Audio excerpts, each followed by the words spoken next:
Dustin Tibbetts here, financial advisor with Jazz Wealth Managers. How you doing today? Do you have some credit card debt? So there's a lot of great videos out there on paying off credit card debt, how you should go about it. Should you snowball it like Dave Ramsey says? Should you do the highest to lowest interest rate? Should you do the lowest to highest balance? Look, at the end of the day, it depends on what's best for you. I always tell people you invest for your goal. We're financial advisors. We invest for people. We use our own funds and all that stuff. It's not really a marketing video, I guess, but we invest for your goal. You should do the same with your dough. You're going to try to keep your dough straight. You want to invest, or you want to manage it to hit whatever goal you have. And when it comes to paying off credit card debt, everybody has a different goal. It could be that you said, I hate debt. I want to pay debt off as fast as possible, and so I want to focus on that being my goal. Whatever it takes, as fast as possible, I want to pay it off. Time-wise, that's my goal. It could be that you want to pay it down as efficiently as possible. I want to save as much money on interest and all this stuff. I want to pay it down so that I get the most bang for my buck and pay the least amount of interest. It could be that you are trying to pay your debt down to improve your FICO score, right? A lot of people don't think about that. It could be that you say, I don't mind having a little bit of debt, but I do need to pay some of it down because I want my FICO score to go up, and so I want to pay it off in a way that's most efficient to raise my FICO score as fast as possible. Well, we're going to cover all of that here today, and to do that, we're going to use Nest Egg, which is our financial planning software that we give to every one of our customers to use. It's used by the biggest financial planners on the planet. We basically just tell our customers, if you want to dive in, you make it come to life, we'll help you along the way. And so today, we're going to be helping out Mr. Louis Armstrong. It's our little sample customer here. As you can see here, Louis Armstrong and Lucille Wilson, who was his wife, last wife, is their net worth, right? This is where they're at. They got a bank account, credit cards, they've got some investments. We use this when we do classes for our customers when we're trying to help them through this as well. Today we're going to focus on the credit card debt. Mr. Louis Armstrong has two different credit cards. He's got a credit card that he uses for his gig expenses when he's playing out. If he's going to buy food for his band, he's going to do some stuff there. He uses a credit card. Think of it more as a business credit card. He's got a $2,500 balance on this thing. It's got a $10,000 credit limit. That's important. We're going to come back to that. And the interest rate is 15%. Currently, he does not pay anything extra. He's just paying the minimum payment, which is $75. He also has another credit card, which he spends a little bit more money on, man, because he's got a trumpet addiction. So he's always buying something for the trumpet, buying a new trumpet, which nowadays they cost more than that. But this is what he kind of keeps away from Lucille, and he's buying stuff when he shouldn't. He's got $8,000 on there that he owes. It also has a $10,000 limit. His interest rate is 23%, and he doesn't pay anything extra at the moment. He's paying $160, which is the minimum payment a month. Well, if we go in Nest Egg over here to Mr. Louis Armstrong's debt, there you go. You can see that if he pays the minimum payment, here's basically where he's going to land. It's going to take him all this time to pay down that debt if he makes the minimum payment. So he won't be done until August of 2029. And Mr. Louis Armstrong says, I got to do something about this, man, right? Using that voice of his. He's like, I got to do something, man. Help me out. All right. If he were a customer of ours, let's just say he is, right? We would say, you want to pay it off as fast as possible, you want to pay it off as efficiently as possible, or are you trying to improve your FICO score and you don't really care if you pay it all off, you're just trying to improve your FICO score. Well, let's say he goes, I don't know, what's the best way? Let's try to figure out what's best for him. So to do that, we're going to use Nest Egg and we're going to say, okay, he's got some other debts. We're not going to include those right now. We'll save that for another class. We want to only calculate his gig expense credit card and his trumpet addiction with the higher interest rate there. And we know what it is. If he just makes the minimum payment, he's not cool with that, man. He's got a problem with that. And he says, I can do $300 extra a month. What do I do? What's best for me? So let's put it in here. He's going to do $300 extra a month. Now, we have some choices. Should we focus on the highest interest rate first or the lowest balance first? Why would you do that, by the way? Why would you pick one or the other? Well, the highest interest rate would assume that you're trying to save the most amount of money. We'll see what happens. And the lowest balance is more of a mental game, right? A lot of people like to say, well, let me knock out one first. I'll feel good about that. And then I'll go knock out the other one that's going to take me longer now that I've got a little, wind beneath my wings there. So let's look at a couple different things here. Let's say he's going to pay the highest interest rate first, right? So if he does this, the extra $300 a month, what Nest Egg's doing is calculating what difference that's going to make. The blue now is his current path that he's on. If he pays $300 extra a month, focusing on the highest interest rate first, which is his trumpet addiction there, and he's going to end up saving $9,359, and he'll be done 96 months sooner. In fact, he'll have this done in about just under 2 years. So he goes, all right, well, that's cool. Is there a better way to do this, right? That is that the fastest way for me to pay it off, or is it the most efficient way, or does that help me raise my FICO score? What is that doing there? Well, to compare, we'll go to the lowest to highest balance, right? So we know now he's got a $2,500 balance. That also happens to have the lower interest rate at 15%. Let's do this real quick. You can actually see what the system's saying is you got a 15% interest rate here. You want to pay the highest interest rate first. So we're saying you pay the minimum payment plus the $300, and that's how it's going to break down. You can also break it down by month. He can see his trumpet addiction one there, the extra money going, the balance, and all this great geeky stuff, right? So he knows he can dive into that. But he says, okay, let's do the lowest to highest balance next. If we do the lowest to highest balance, still takes him 96 months because we're not really talking about a lot of debt relative to how much extra he's trying to pay off. So it's still going to take him the 96 months. However, he saved less. Did you see it change? I'll go back. Right?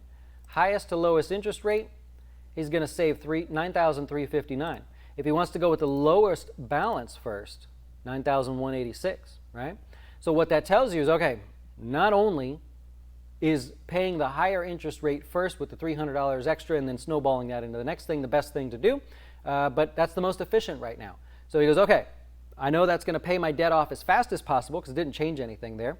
I also know that it's going to do it as efficient as possible. So for Mr. Louis Armstrong, we say as long as your FICO score is not a concern here, you're actually going to start with the highest interest rate first, which is your gig expense, your trumpet addiction. You're going to stop buying new trumpets and things like that. And then you're going to take the money and put it towards this. You'll knock it out. It'll all be great. 96 months from now, you'll be happy unless you could put more money towards it. Okay, that's that one. Now, what if he wants to do this where his FICO score gets the greatest impact? This is something that a lot of people overlook because it just doesn't get talked about, right? Why not get that benefit of the higher credit score if that means something to you, right? Why would you want a higher credit score, by the way, if you're paying off your debt anyways? You may want a higher FICO score because you're trying to refinance your house. You've had your house for 10 years, you want to refinance it, your credit score sucks, but interest rates are super low, and you can't refinance because they don't want to refinance you, right? You get the dilemma there. It could also be that maybe you want another credit card. You're like, all right, I need to get a better credit card so I can keep improving my score. Not saying that's the best way to do it, but that could be what you're trying to do. So I'm just saying, right? Don't kill me on this one. And so let's talk about this. Now, to talk about this, we'll go over to the board here. So we've got an $8,000 credit card, and we've got a $2,500 credit card. In total, each one of them have a $10,000 credit limit, right? There is something called your credit utilization ratio, and this is for the beginners out there. Well, the credit utilization ratio makes up, out of all the different things that calculate your credit score, the credit utilization ratio makes up 30%. That's a big chunk right in there, right? All that really means is the amount of credit you're using relative to the credit that's been extended to you, 30%. In other words, they want to see how good are you at managing the debt that they're willing to give you, right? So if we take a look at this, we go 30%. Well, it also happens, it's a myth by the way, but it also happens that they say you should keep your credit cards under 30% debt to credit. Meaning, in our case here, if you have a $10,000 credit limit, no more than $3,000 should be reported on your credit card, right? The day that the company credit cards report is called the closing date. It is not the due date of your credit card, it's the date that they actually report it. A lot of the times they'll say it right on your statement, otherwise you can just call and ask them. But anyways, you never want to show more than $3,000.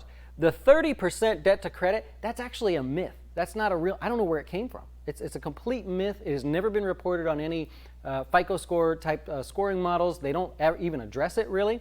So the reason you don't see anybody combating that is because how can you argue with that? You telling people they should have 50%, they should have 80%? No, 30% is a good number. It shows that you are handling money correctly. Also, I believe FICO score and Vantage score compare you to other people. So if everybody else is in that camp, you'll have a better score. So if we're trying to have our FICO score go up with the debt that we have, we've got $10,000 credit limit, we've got an $8,000 balance. We got a $10,000 credit limit, we got a $2,500 balance between the two cards, $10,500. We take $10,500 into $20,000, because your total credit available is $20,000. You have spent a total of $10,500. That's like 51 or 52%, right? It's not quite half.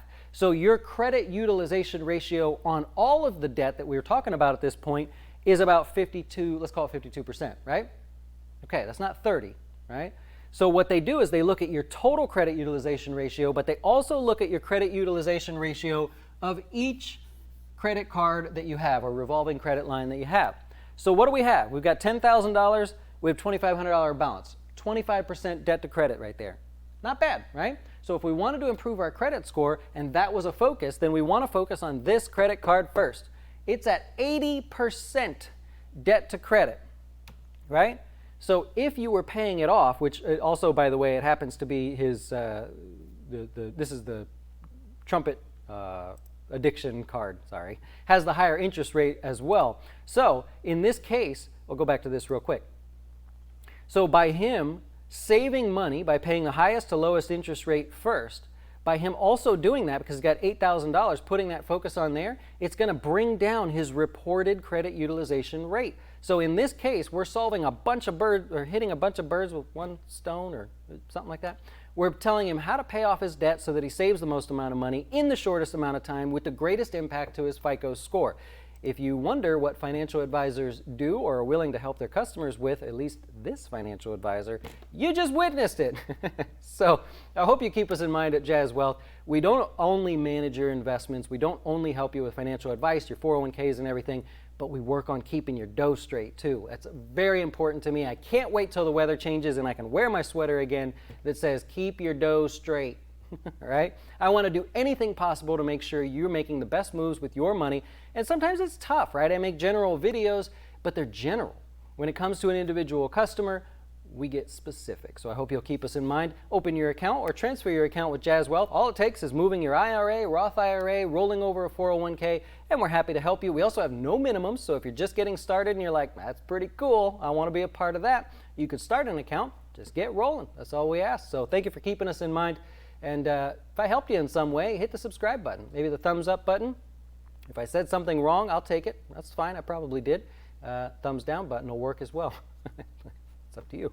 All right, have a great rest of your day. We will see you later, and thank you so much for watching. Why should you choose Jazz Wealth as your retirement or long-term investing service? Our portfolios are managed by us, not some faceless mutual fund manager.